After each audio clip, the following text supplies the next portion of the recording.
really one of the biggest topics that you've covered has really been this Fredo situation. So I've got your tweets up here. You were really at the forefront of reporting on this case, and I'll just read out what your report was on the verdict that came out. It said 7 members of the Harrow Road Boys, the HRB gang, have been convicted in relation to an attempt to buy a gun as part of a plan to shoot rival rapper Digga D, real name Reese Herbert. Named on the indictment as a co-conspirator was Marvin Bailey, rapper Fredo, who is believed to be abroad. So Javon Tyson, Kylan Granham, Mustafa Abdallah, Romello, Briggs Leon, Harry Crump, Yassine Abdullah, and Herman Yikalo were all found guilty of conspiracy to possess a firearm with intent between July and November 2022. Abraham Safo Frimpong was also found not guilty of that offense, but was convicted, as well were the others, of a second offense of contravening the Prisons Act relating to smuggling mobile phones into jail. All 8 will be sentenced later this week, and obviously you were planning to cover the story on your Substack, which people should go and check out, totalcrime.substack.com.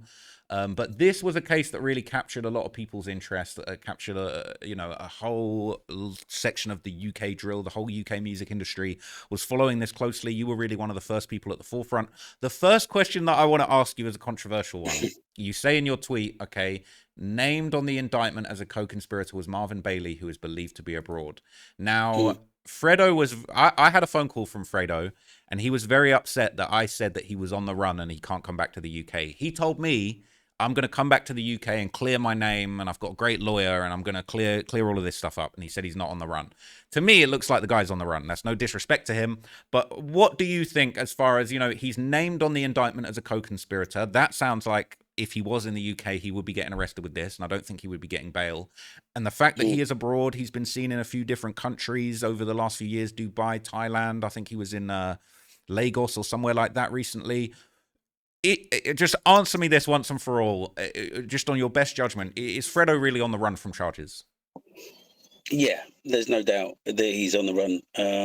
Yeah, I like the fact that he says he's got a good lawyer and he's going to come back. I mean, he may be on the phone to probably the best gangster lawyer, James Scobie, KC, who's a very good barrister who represents a lot of. He represented CB, but couldn't win an acquittal for him. But maybe he's already briefed him to take on his case. But yeah, okay, bring it on. Let's get on that plane to Heathrow and face the music, because he was named. If he had been in the country, he would definitely have been on trial along with the others. So yeah, okay, he says he's not on the run, but he's just taking a little world tour before he comes back to the UK. But yeah, it's a little bit far-fetched. So you said James Scobie KC. I've just looked him up on he's listed on the Garden Court Chambers website. And this is a serious guy. He was called up to the bar at 1984. He got his silk in 2010, became King's Counsel.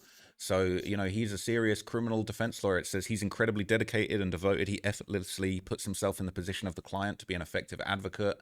They're claiming he lives and breathes the cases. He's outstanding in court. No one commands a courtroom at the Old Bailey like James Scobie does. So this is clearly a serious defense lawyer. This is sounding like who he needs on his cases. It says James Scobie KC is a highly experienced and leading counsel. I've forgotten who it was, but he represented a rapper, won an acquittal, and the guy featured him in his music video. Oh, really? Yeah, Scobie had a little cameo in this video. I wish I could remember who it was, but yeah, he is probably the first person somebody would go to if you're charged with an offence like this. He can't, he doesn't win them all, but he'll certainly give you a very good defence.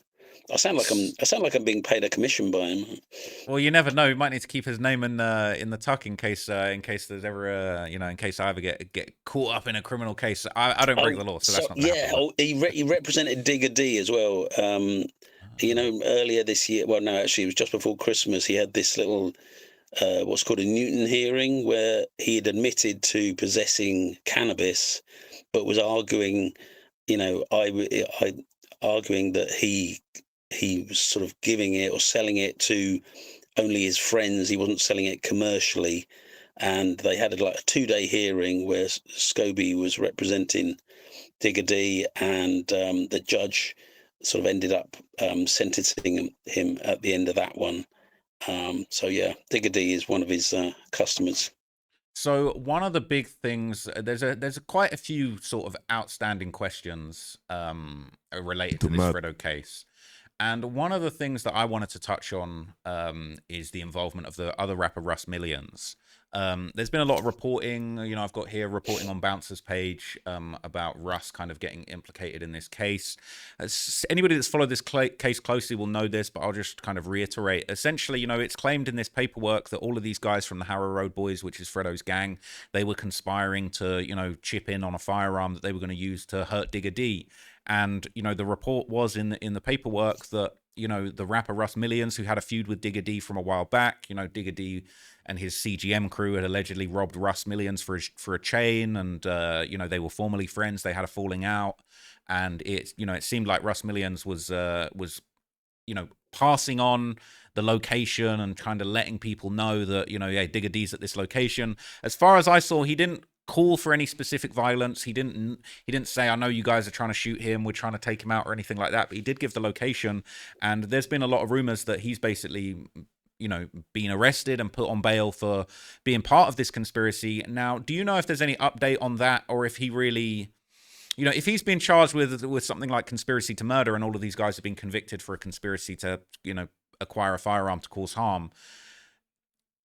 They weren't charged with conspiracy to murder. So I've just been really confused as to how Russ has been so heavily implicated in this, and whether or not his name has been cleared yet. Yeah, well, I mean, I think if they had had evidence to, he would have been on trial with the others. But there doesn't seem to be enough evidence. Like you say, he never said anything about, if you want to kill him or hurt him or anything. He just, in his defense, he would just say he's gossiping. He's been contacted by his manager, who's seen Digger D at the recording studio, and he's then passing on that information. I think he passes it on to Javon Tyson. And I guess if he had ever gone on trial, he would just say, well, I was just gossiping. I was just saying, oh, look, Digger D's here and whatever.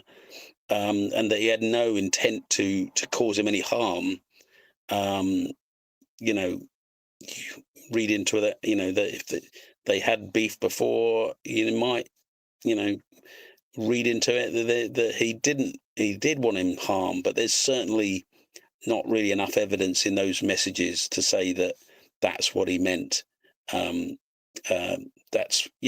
not aware of him being on bail or facing any legal implications as a result of what he did that night. Okay. Another thing that I really wanted to ask you, just jumping back to that first topic, is obviously, look, Fredo told me personally, he said, look, I'm coming back to the UK, I'm going to clear my name. Now, I no disrespect to him, but I personally don't believe that. That's just my personal opinion.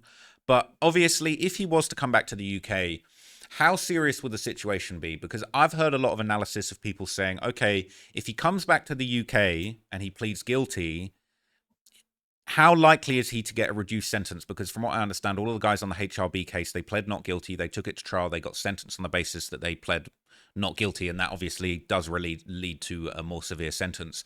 Is it possible that Fredo could come back and plead guilty and get a more reduced sentence? Or is the fact that he has seemingly absconded for so long during this trial, is that going to kind of lead to him getting, I don't know whether it's aggravating factors when it comes to sentencing, or maybe they're not willing to offer him such of a good deal, especially when the prosecutors know that, they've taken all these other people to trial and beaten them.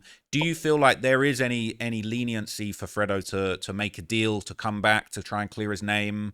Or do you feel like his absence has caused the whole problem? He's not going to be able to do that? Well, yeah, he may in his head think, the longer I stay away, the harder it is going to be to come back. But in reality, you'll be surprised how much credit you get for a guilty plea. It's called like at the first instance. So if he were to come back and as soon as he appears in court, he pleads guilty, he would get quite a lot of credit. He would get much shorter sentence than his co-defendants. There was a case I covered, murder of a, well, I say murder, it was the death of a guy called Justin Bellow in South London, and his killer fled to Jamaica after that and stayed on the run for about 2 years. His baby mother actually sent their children over to visit him in Jamaica. And anyway, when he eventually got caught by the Jamaican police and he was extradited back to here, by that time, he then pleaded guilty to manslaughter. The prosecution were unable to sort of, well, they didn't think they could get a murder conviction, so they accepted that guilty plea. And because he'd pleaded guilty, he got quite a reduced sentence. I can't remember; it was something like 8 years or something. It was quite a low sentence. So in Fredo's case, he would get a lot of credit for an instant guilty plea if that were what he was going to do. But he says he's innocent, so he would presumably plead not guilty. Yeah, I mean, there's been a lot of debate as to whether he can really sustain, being on the run for this long. Obviously, he's been reported to be in Thailand. He's seemingly moved around. Obviously, he famously went to Dubai and got arrested for having cannabis on him in Dubai, and I think he sat down for about 6 months before. I don't know what the actual official resolution was on that case, but I know he got released. So I feel like it's tricky because from what I understand, right, there's only a few countries that have complete no extradition with the UK. I don't know how familiar you are. I know you reported on the suspect case where, he'd gone on the run in Kenya. He'd been extradited along with his co-defendant S. Wavy, and they ended up getting sentenced to about 27 years. But there was another co-defendant on that case, who went by the name S.Y., who I believe he escaped to Somalia, and he's never been seen again. So there are some places that guys can go. But from what I understand, Thailand, Dubai, Nigeria, they do have extradition treaties with the UK. A lot of rumors have been that maybe Fredo is paying off the authorities. Apparently, it's quite easy to put bribes out in places like Thailand. Do you feel like that's something that he can really be on the run forever, or do you feel like it's really just a matter of time until he kind of slips up and gets extradited?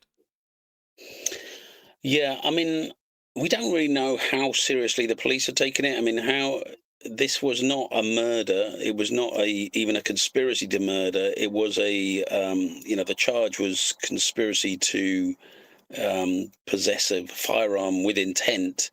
So it's probably not, when you're talking about the police as a whole, it's probably they're not their number one priority. There's probably bigger fugitives out there that they're trying to get hold of.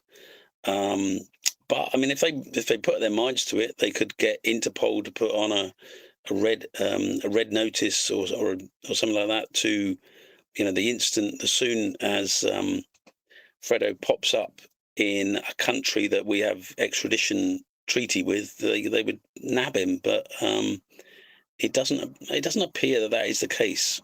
But he may be sailing close to the wind. He may run out of places to hide or enjoy or film videos or whatever.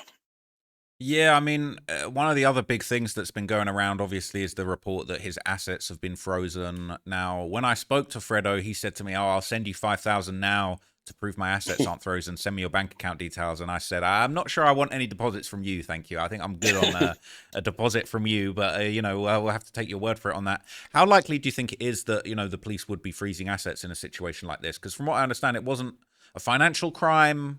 But at the same time, if he is using his funds to create, violence in the streets, then I could see why maybe they would want to freeze his assets. But he's claimed that his assets aren't frozen. There's been other reports that the bank accounts have been frozen. There was a voice note going around where he seemed to say, "Oh, my other account was frozen." So, how likely is it that the police are going to be able to do things like that? Because we're seeing Digger D going through this forfeiture case with, proceeds of crime and his jewelry that they're trying to say are proceeds of crime.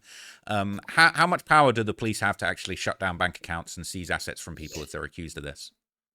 Oh yeah, they can freeze assets quite easily if they think you've committed a crime and maybe you're using that money to sort of stay on the run. Um, Again, the Met are a very busy organisation with a lot of cases, a lot of terrorism cases, a lot of Russian money laundering. So they're probably pretty busy. But yeah, I mean, I'll take his word for it. If he says his assets haven't been frozen, I would have thought it wouldn't be that difficult for them to just freeze his UK bank accounts. But Mm. if he's got any brains or a good accountant, he probably would have, put his money away abroad, and he may well be making good money. Paid into a Thai bank account or some offshore trust. Um, I don't know, if he's monetizing his social media, but I don't know whether they would be paying into those accounts. But he might be quite savvy with his money, or it might be up frozen. And he might run out of money.